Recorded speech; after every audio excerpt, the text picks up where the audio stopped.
Alright, what's up guys? It's Pure Catalyst YT here, and I'm bringing you guys a new video. It's been like maybe a year or so since last time. I'm pretty sure it's 2 years. Maybe more than that. But anyway, I have my girlfriend with me today. Her name will remain anonymous. We'll call her Chelsea. So, so Chelsea is with me today. Say hi, Chelsea. Hi. So we're gonna talk to you about the time that she went into labor. That was on August 20th, 2018. So, she woke up in the morning. I guess you can just tell your side. Yeah. So, go ahead. Oh, jeez. Oh, my. Okay, so it was August 20th. That's probably about like 6 o'clock in the morning. I wake up with cramps. You know, I didn't think anything of it, so I went back to bed. And, what was it? It was like 8 o'clock, I think it was. Yeah, it was something like that. It was probably about 8 o'clock. I woke up and they were getting worse, and I was like, okay, well, I'm going to go downstairs. I'm going to go to the bathroom, you know, do my whole routine. And as I get up, I felt something go down my leg. And at the moment, you know, I'm still stuck on the cramps, and I thought I just peed myself. I didn't think about anything else.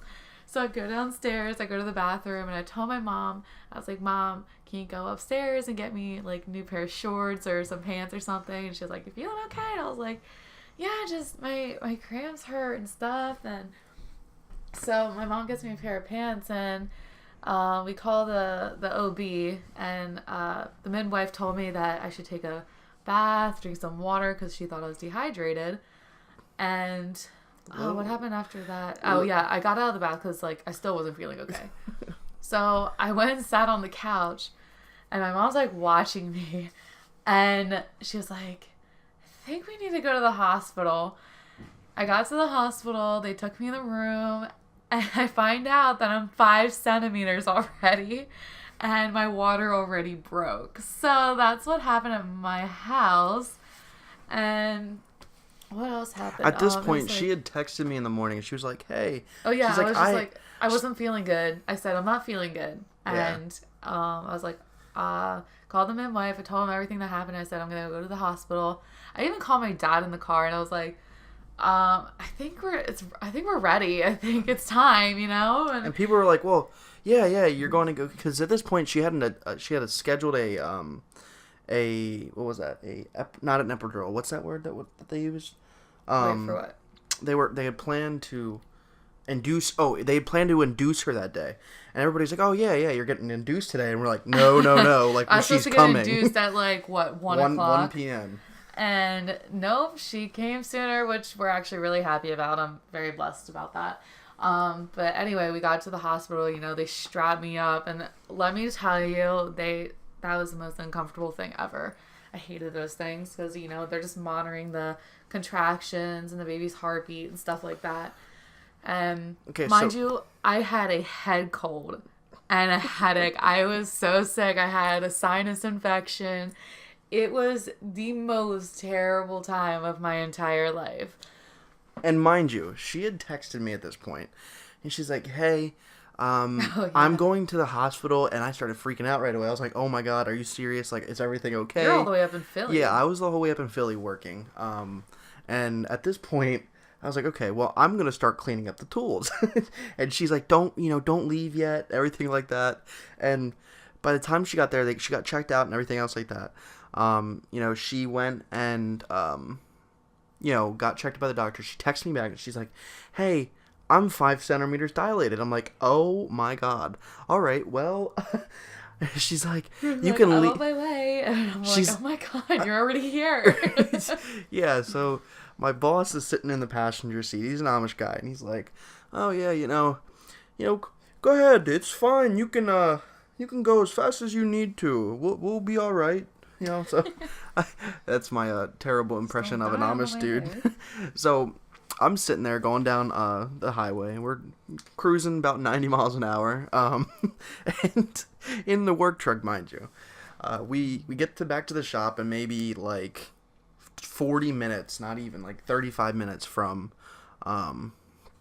the job site. And we get back there. I hurry up, jump in my car, hurry up, go home, grab some clothes, all the 9 yards for me. Made sure she was all right.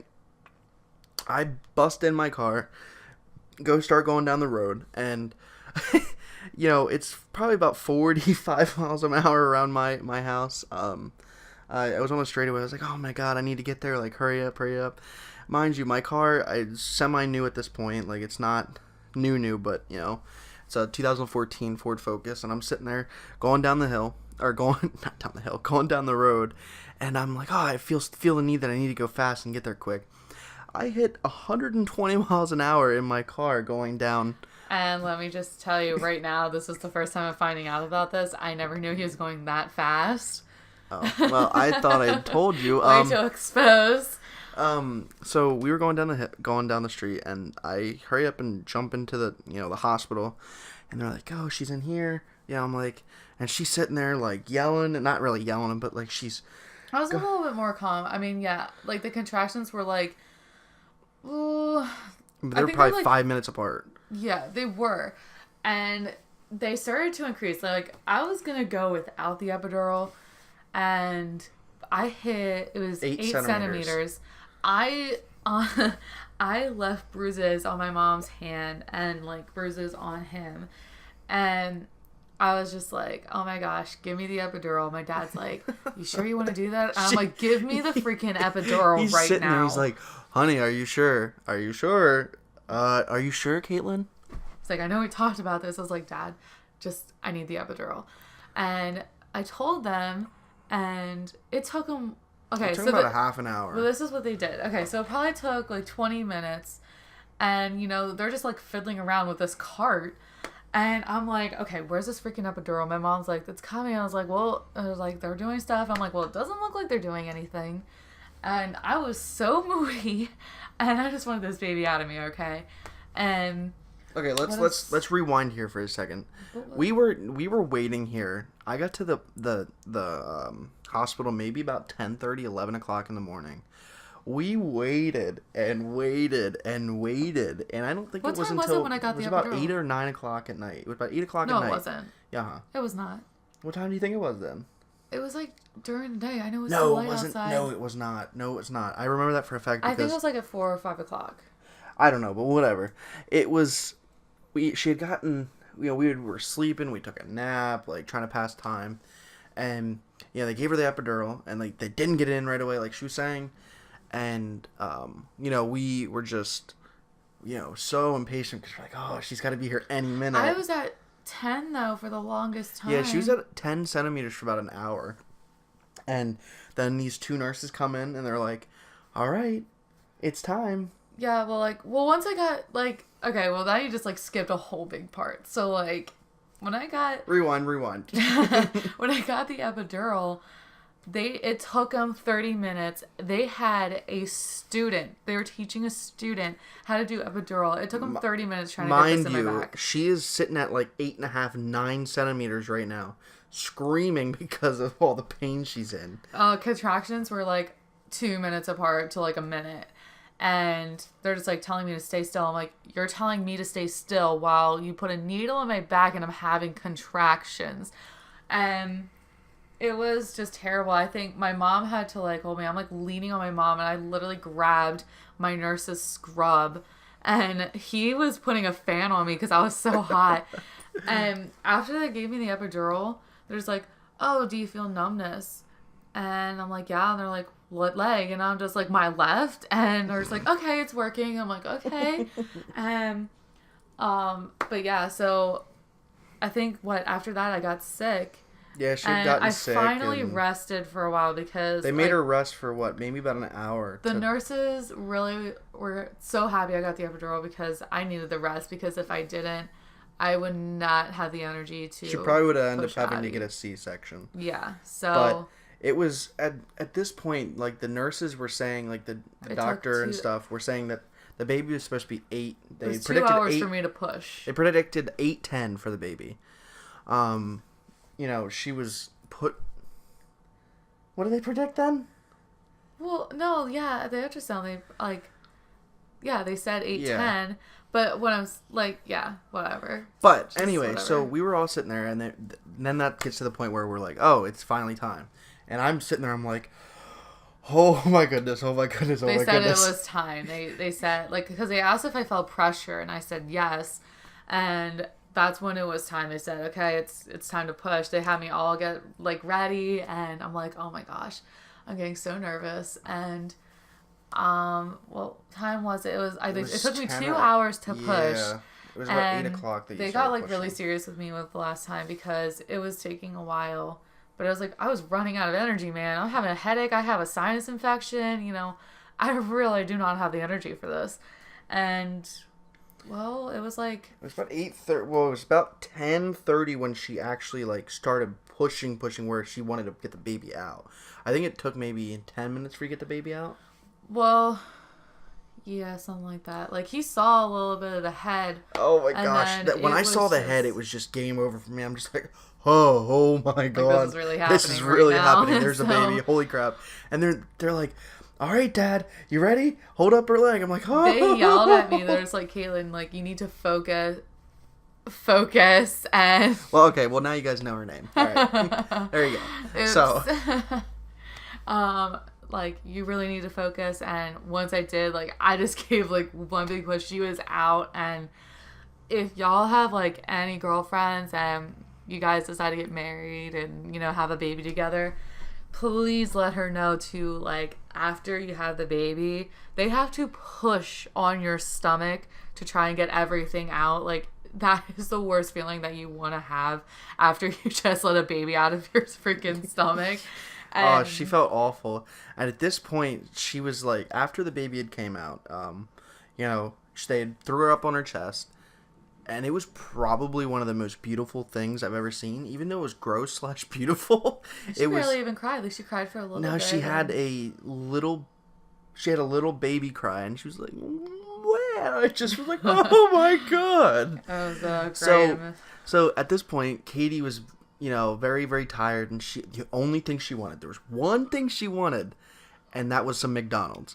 So I waited in McDonald's drive-thru for about an hour and a half.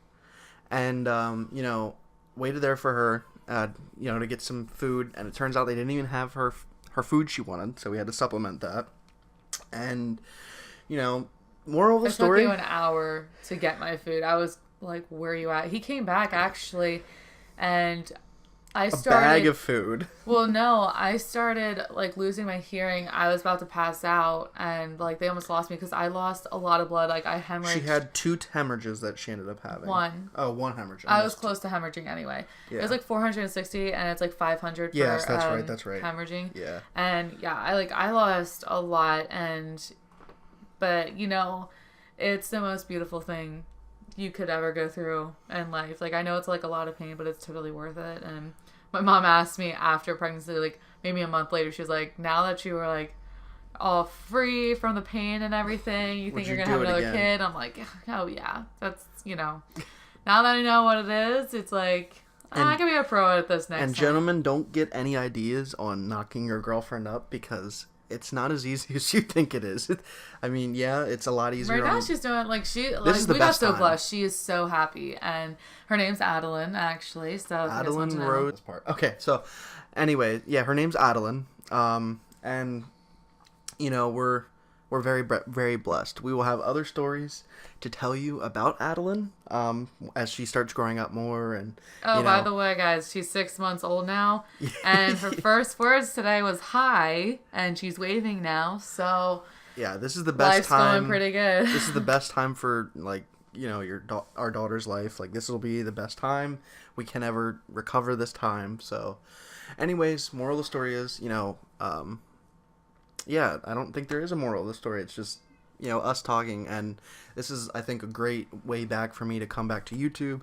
And, you know, if you guys have any recommendations on what story times I should tell, you know, my life is crazy. I've got lots and lots of stories to tell you guys. So anyways, if you like the video, go ahead and like it. If you, you know, enjoy my channel, go ahead and subscribe and leave a comment if you have any suggestions. And again, this is Katie. I already said her name once, so anyway, that's Katie. Not Chelsea. Not So, Chelsea. I already blurted it out, so here's the truth. So yeah, we'll have some more story times for you guys later, and anyways, have a good rest of your evening.